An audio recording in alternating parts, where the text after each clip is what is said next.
আসসালামু আলাইকুম everyone, welcome back to my channel Tamanna's world.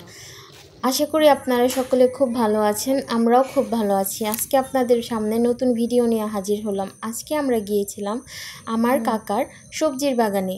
আপনাদের সাথে সেই মুহূর্তটা আমরা শেয়ার করছি। এখানে দেখতেই পাচ্ছেন আমার বউ মানে আমার ভাবি আঙুলে আংটি পরছে। এটা কি ফুল আমি জানি না, এমন আংটি বানাইছে সে আঙ্গুলেই ঢুকে নাই। দ্বিতীয়বার আবার চেষ্টার পরে তা সফল হয়েছে। দেখুন কত সুন্দর হাত তার, সে কিন্তু খুবই সুন্দরী। যাই হোক, একটু দুষ্টামি করলাম, খুব সুন্দর ভিউ তাই আপনাদের সাথে শেয়ার করলাম। আর এদিকে লাউয়ের বাগানে যাওয়ার জন্য রাস্তায় এত পরিমাণ পানি, সেটা আমি আগে জানতামই না, কিন্তু তারপরেও ভিউটা খুব সুন্দর লাগছিল। আর ভোর সকালে গিয়েছিলাম, সূর্য ওঠা সব কিছু মিলিয়ে দারুণ। দেখুন পায়ে কত কাদা, আর পুরোপুরি লাউ বাগানটা মাশাল্লাহ খুবই সুন্দর। আর নতুন গাছের সবজি খেতে তো খুবই মজা। এই যে এখানে একটি পুকুর দেখছেন, এখানে মাছ চাষ করা হয়। আর এই পুকুরেই এখন আমি আমার পা ধোবো। চারদিকে শহর, শহরের মাঝখানে একটা পুকুর, পুকুরের সাইডে আবার লাউয়ের বাগান। বিষয়টা খুব ইন্টারেস্টিং, তাই আমরা গিয়েছিলাম দেখতে। এই যে দেখুন এখানে আমি পা ধুয়ে নিচ্ছি, আর একে একে সবাই এখানে পা ধুয়ে নিচ্ছিল। সব মিলিয়ে খুব মজাই পাচ্ছিলাম পানিতে পা ধোয়া। এখন আমরা সেই কাঙ্ক্ষিত সবজি বাগানে আসলাম অনেক কষ্টের পরে। এই যে দেখুন সবজি বাগানটা কিন্তু সত্যিই মাশাল্লাহ খুব সুন্দর। এতক্ষণ যত মজাই করি, ফাইজলামি করি আর যাই করি না কেন, আপনারা দেখেন এই যে কত সুন্দর ধুন্দল। আর যাই হোক না কেন, আপনারা আমার কথা নিয়ে ফাইজলামি মজা ঠাট্টা করবেন না, আমি কিন্তু অরিজিনাল সাভাইরা। আমার ভাবি আমাকে বলছে।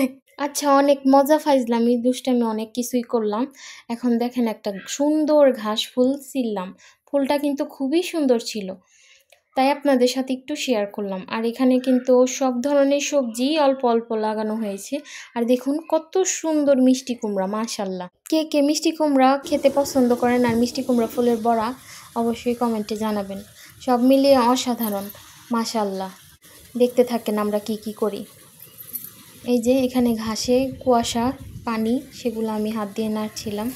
আর এদিকে প্রচুর রোদ উঠে গিয়েছে, কিছুক্ষণ পরে আমরা বাসায় চলে যাব। আর এখানে জুম করে আমি আমার বোনের বাড়িটা দেখানোর চেষ্টা করছিলাম, কিন্তু সেটা সম্ভব হলো না যেহেতু আমার আইফোন নাই। সেই দিন একটা লাউয়ের ছবি আপলোড দেওয়ার পরে সবাই আমাকে জিজ্ঞাসা করে যে আমি লাউ বাগান কোথায় পাইলাম, লাউ কোথায় পাইলাম। আরে ভাই, লাউ বাগানের কি অভাব দেশে, ছবি কি তুলতে পারি না? যাই হোক, এই যে কত সুন্দর একটি লাউ বাগান, তাই আমরা সকাল সকাল গিয়েছিলাম লাউগুলো কাটার জন্য। দেখুন এখানে ইন্দুরে লাউ খেয়ে কি অবস্থা করেছে, মানে মারাত্মক অবস্থা এত সুন্দর লাউগুলোকে। যাই হোক, একটা একটা করে আমরা সব লাউ কেটে নিচ্ছিলাম। দেখেন লাউগুলো কিন্তু খুবই ফ্রেশ। এখানে আমি কিছু বেগুন তুলে নিচ্ছিলাম, গাছে কিন্তু খুব বেগুনও ধরেছিল। এখানে প্রচুর পরিমাণ লাউ ধরেছে মাশাল্লাহ। আর এদিকে আমি একটা বেগুন গাছ থেকে বেগুন তুলে নিচ্ছিলাম। সব মিলিয়ে অসাধারণ একটি সময় পার করলাম। ধন্যবাদ সবাইকে আমাদের ভিডিও দেখার জন্য। যদি আমাদের ভিডিওটি ভালো লেগে থাকে অবশ্যই লাইক, কমেন্ট, শেয়ার এবং সাবস্ক্রাইব করতে ভুলবেন না। আর এইখানে দেখেন আমরা নিজেদের ছায়ার সাথে খেলছিলাম। এদিকে আমার ভাবি একটা ব্যাঙের মধ্যে পাড়া দিয়া বলে কি যে আমি মাছ পাড়া দিছি, মানে পুরাই হাস্যকর। ধন্যবাদ সবাইকে।